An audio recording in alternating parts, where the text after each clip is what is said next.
Hello and welcome to Beelzebub's Buns channel, and today we are going to be looking at the Halo Combat Evolved levels and what made them so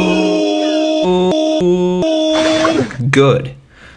Then we will transition our topic to reach a more general discussion in regards to the new consoles coming out for both the Xbox and PlayStation, with the Xbox Scorpio and the PlayStation 4 Pro.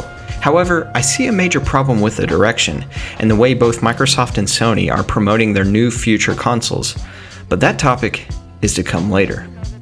Right now, let's examine a few Halo Combat Evolved levels.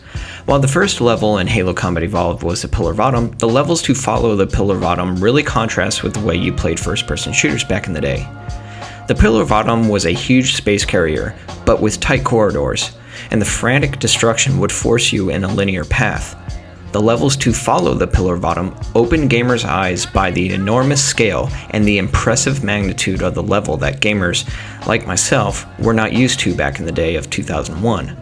This level design was a stroke of genius. Introduce a lot of questions by in-game cinematics, get the player used to the movement controls, then give the player a weapon and have them experience a very solid and smooth shooter with intense firefights within the ship, and make an epic landing on a very mysterious world while revealing to the gamer how big the level is. It was within that moment many of us new original Xbox owners realized that this was the start of a favorite franchise. But there's more than just a large mysterious area to run around in, and what I am about to say, I believe has dwindled away ever since, no, not with the start of Halo 5, not with Halo 4 or Halo Reach or Halo 3 ODST, and not even the Halo game that sold the most copies, Halo 3. I believe a certain formula introduced in Halo Combat Evolved has been lost ever since the release of Halo 2 back in 2004, November the 9th to be exact. What I think has been lost over the time in the Halo franchise is the gamer's decision, not between what weapons to use, although it does include that, but rather how to approach any location within the level. In Halo Combat Evolved, when you started the second mission, named Halo, you first rendezvous with a squad of Marines. Then as you fight off waves of enemies, you have to make your way to 3 separate locations within this new mysterious world you landed on. You may go to any of these 3 locations in any order. It does not matter which order you choose.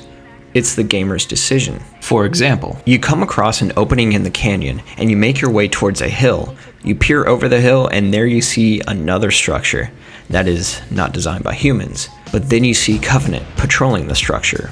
So therefore you think to yourself, how do I approach a structure with occupied enemies? Depending on the difficulty level and the gamer themselves, perhaps some will take more time thinking about this than others. Some players may feel as though they need to get in there and tear up the cannon fodder, whereas others want to sit back a little bit, maybe snipe, or maybe just take their time figuring out what they want to do.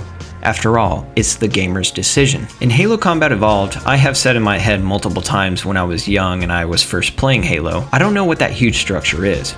All I know is that I need to get in there. But those enemies are around the structure and are guarding it. They will kill me if I just rush in there. Perhaps, if I do rush in there, I should go to the left or around the right side and sneak up on the enemies and try to kill them silently. Maybe I should remain upon this hill and keep a low profile and snipe some enemies first. Maybe throw some grenades in locations I saw a group of enemies go in and distract them with the explosions, and run around the right side and try to flank the distracted enemies. And of course, as years have gone by, we have garnered more knowledge about the Halo story, so we don't necessarily ask so much about what the Forerunner structures are, but we continue to seek the best strategy for completing a level on legendary difficulty. Now you may come up with a great strategy on your own, but no Halo game is complete without co-op play. Perhaps you can have your buddy snipe and you run around on the left side and distract the enemies with a loud assault rifle and pinpoint pistol shots, while your friend sends the enemies to their demise. Or in another scenario, it would be great to have one get into the Warthog gunner position and lay down suppressive fire, while the other goes around and flanks, and see how quickly you can effectively take out the enemies on the hardest difficulty. This is methodical. And these are combat scenarios I've played in my head whenever I play the Halo Combat Evolved campaign. The great thing about Halo is that it's had this sense of a methodical gameplay tempo even with the multiplayer. Funny enough though, instead of Halo Combat Evolved multiplayer, I believe Halo 2 multiplayer brought out a very strategic way to play, yet turned up the speed of Halo. Of course, the speed was slowed down in Halo 3, yet still that strategic way to play was apparent. Now I do feel as though the campaigns after Halo Combat Evolved has been very linear and too direct with not much room for gamers' decisions. It's been more of action coming at you from different angles and all up in your face with pretty detailed areas, sure, but nothing that makes you hang back a little bit and say to yourself, okay, what are my options? The combat dialogue shared amongst a squad of your own Marine allies provokes the idea of strategy, whether it's to rally up at a position or fall back. Okay, Marines, retreat!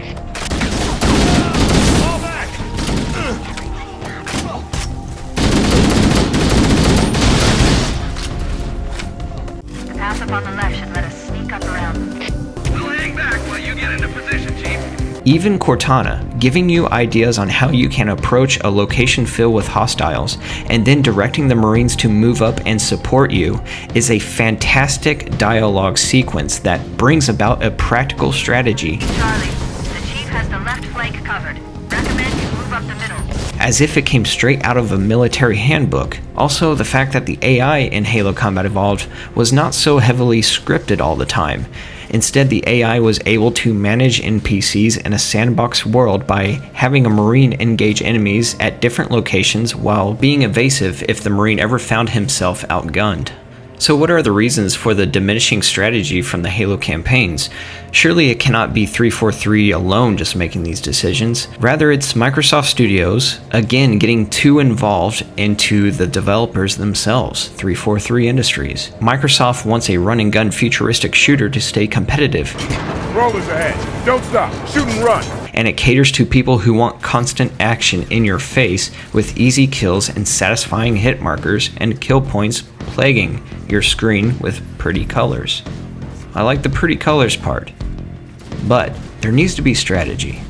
I know that games need to progress, and you can't just keep this same formula over and over and over again because it will get boring.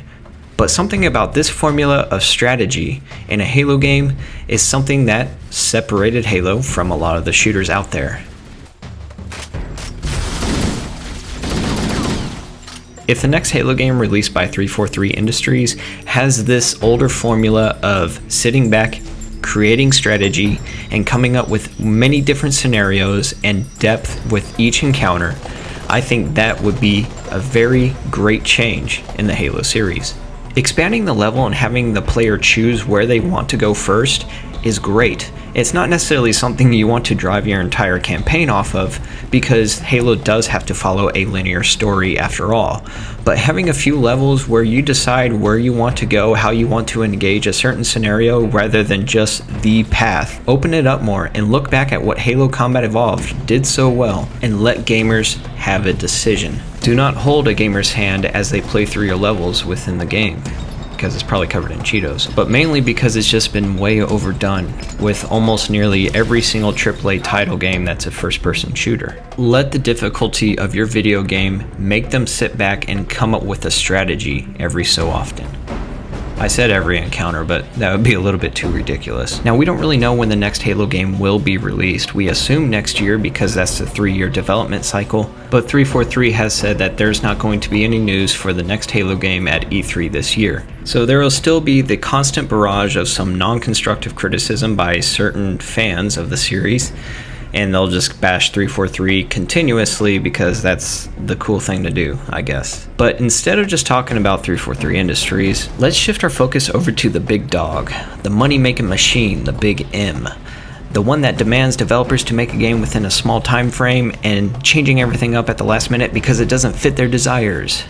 That's right, I'm talking about Microsoft Studios. As someone who likes playing on Xbox, I will admit that the Xbox One, when it was released, it was just horrible. There wasn't much of anything fun to play, really. Anything interesting was just already on the 360 or the PS3, and then it was just ported over onto the next consoles. So we just waited there while the dashboard was just crummy, and they could have just taken something from the 360 dashboard and ported it over onto the Xbox One. It was already solidified enough, it had over a decade of just refining, but instead we had something that was just odd to use and just weird. But as the years have passed ever since the Xbox One launched, we have heard news about the Xbox Scorpio. Now, the Xbox Scorpio and the PlayStation 4 Pro have really kind of competed against the whole 4K native and what plays best and at 60 frames per second. But that, I honestly want to say, is the wrong direction to go in. Yeah, it's great to have stuff look good. It's great to have a game just look amazing and you almost want to be in that world. But there's something wrong when you just want to constantly look at graphics getting better and better and better instead of the gameplay getting better. Many of us will agree that a game has to be fun, and it doesn't necessarily have to look the best, but of course it would be nice to have great graphics. You want an example of this? Star Wars Battlefront. It looks amazing, but the player base has dropped significantly. But it seems as though as we are going to be played as fools here, because in order to play on 4K, you obviously need a 4K TV. So now the TV companies are going to be doing well because all the video game companies are stretching the idea of, 4K. But we have seen a limitation in our video game consoles. When the video game consoles used to come out, such as the PlayStation 2, it looked amazing, incredible, something we have never seen before. The water effects, the lighting effects, all the character movement. This was something new to us. Even the Dreamcast, when you were playing basketball, you saw the character's eyes blink, and we were just blown away about that. And now we've seen video game consoles come out, and these video games have, they've increased their graphics a little bit, but there's nothing that's just been so awe-inspiring. We would wait months and months to just wait for a game to actually blow us away.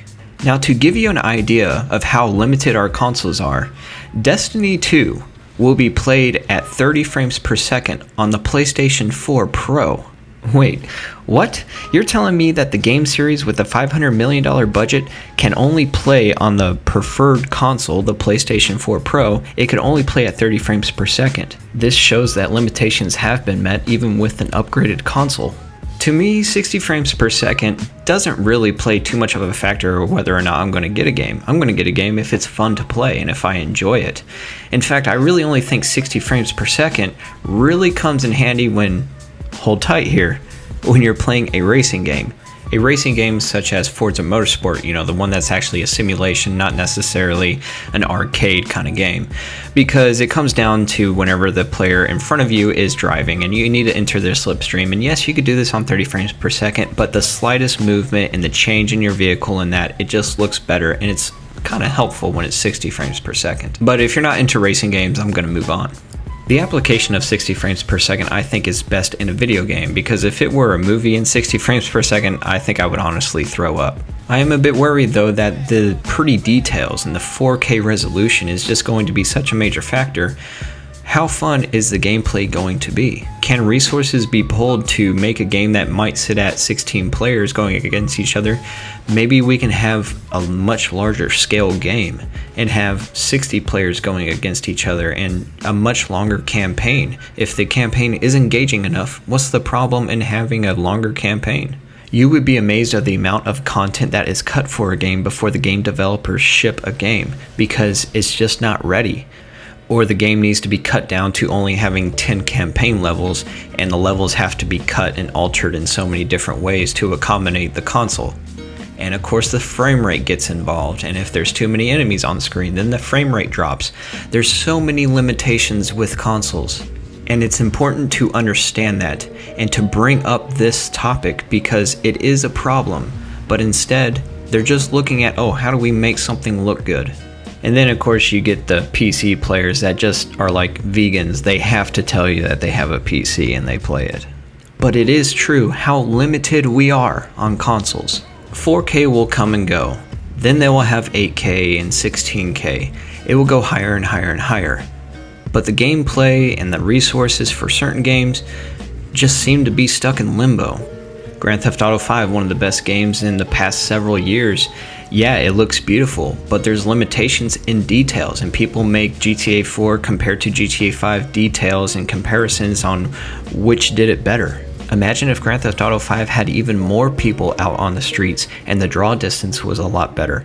Maybe there will be an expansion pack and you can go into just virtually every single building within Los Santos. I know that sounds crazy and unrealistic, but it's because we've been geared to think that way.